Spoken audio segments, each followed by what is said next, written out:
I'd like to say to my ministerial colleagues, heads of the chambers of commerce and business organizations from across the CARICOM and OECS region, other guests, ladies and gentlemen, a pleasant good day and God's blessings to each and every one of you and your families. I pray that you and your loved ones are safe and in good health. But let me begin by firstly thanking you for your participation in this symposium, especially given the short notice of our invitation and the dislocation being caused by the coronavirus global public health emergency. Your enthusiasm confirms that there's a convergence of views that things need to be done and they have to happen now. I take it that you also see the storm clouds gathering on the horizon and you recognize, as we do, that the coronavirus itself is not and will not be the only challenge for us to overcome. The present and projected economic impacts of this pandemic will prove to be another major test for us all.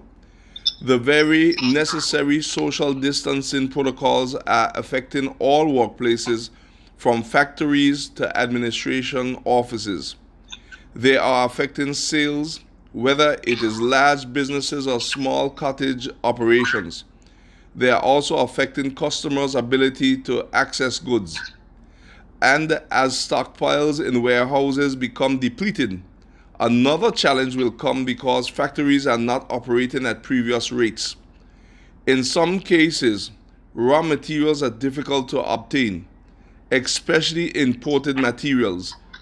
Where will the goods come from to satisfy customer needs and to fuel economic activity, particularly for countries, economies, and businesses that depend on import? What will be the fate of the Caribbean people when the major export countries decide that they must keep their stocks for their people and they have no spare stocks to export to us? You know as well as I do, my friends, that day is just around the bend. As a matter of fact, with coronavirus, that day is here. These are trying times, but they are temporary. And as I said in my letter to you, we must not be so tunnel vision with our focus on the virus itself and consumed by the happenings in the present moment that we lose sight of the fact that there is a tomorrow that needs planning for. The lack of access to basic goods such as food, collapse of businesses, loss of jobs, social dislocation, and so forth will compound the impact of the virus. And if we are not prepared to stave off that threat, then we will really be in trouble. By beginning to put our plans in place today, we will be ahead of the curve. Your businesses will thank you. Your people will thank you. The region will thank you. I want to take this moment to remind all Caribbean people that we are in this together, and together we shall emerge from this.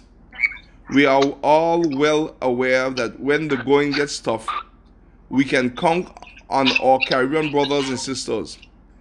As I had indicated in my letter of 10th March 2020, the BVI's initial intention was to invite your respective memberships to build relationships with local businesses for the purpose of increasing our trade within the region. Most of you are aware that the BVI suffered extensive infrastructural damage in 2017 when we were hit by two back-to-back devastating Category 5 hurricanes. Our hotels, residents, commercial properties, and public infrastructure need rebuilding. As we accelerate our rebuilding program, the BVI is, therefore, in the market for everything from nails to lumber to roofing materials, doors and windows, and fixtures. And we need these in substantial quantities. We are going green and we are going smart. And therefore, if you are in those areas of business, the BVI is a market you will want to pay attention to. The BVI is a popular tourist destination, and we entertain a lot of boat charters, yachts, and hotel guests. There's a high demand for quality food products. processed and unprocessed, as well as apparel and other goods. The possibilities are literally limitless in terms that it is almost a certainty that any goods produced in the region is needed in the BVI, right down to tissue paper. My now 1-year-old administration was working towards laying the groundwork to facilitate the BVI being able to source these products from within the CARICOM OECS region. We believe that the manufacturers and producers in these countries have quality goods to offer. We believe you have the productive capacity. We believe that if the region works together, we can have these quality goods delivered in each country at competitive prices. We understand that success depends on being able to cross the break-even points for volumes in production and shipping. By working together, we can establish the volumes for production and consumption that will not only make trade viable, but it will stimulate business growth and economic growth in the participating countries. By working together, we can guarantee that our people are fed and clothed, that our Caribbean businesses survive and thrive, that we create jobs for our people, and that we stabilize the social and economic situation in our countries. We cannot depend on those other large countries to look after our well-being, especially now that they are dealing with crises of mammoth proportion on their soil. Coming out of this symposium, I hope that we can lay the foundation for the exchange of information from your respective business directories and the establishment of business relationships. We must be aware of who can supply what products, where the markets are, and the quantities needed, and we must bring suppliers, buyers, and shippers together. We must not look at each other country or look at our own country in isolation. We must look at the collective. I hope that when we can identify what are the impediments to the movement of goods, so that we can tackle the solutions to free up and speed up the movements of goods. I would like us to be able to get the logistics worked out so that we can get things going. I want you to tell my team, and I want you to show the needs when what needs to be done to make this happen. We also need to explore innovative options for driving production.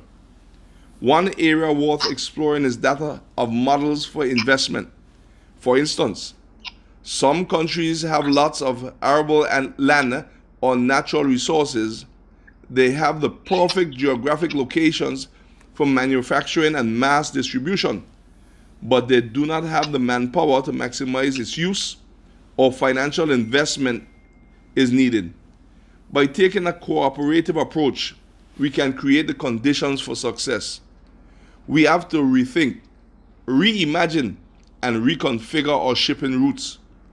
We have to figure out the formula that works. I always tell my people that we must not let the perfect be the enemy of the greater good. This means we have to accept that expectations need to be adjusted for the reality of the new world environment that is defined by phenomena such as COVID-19.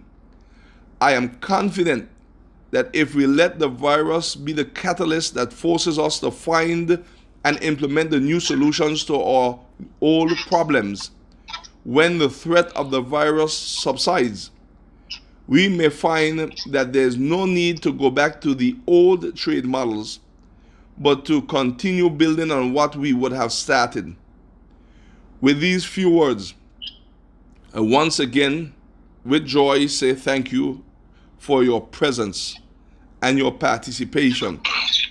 I pray that our good works will bear fruit now and well into the future, and that God Almighty continues to watch over our people.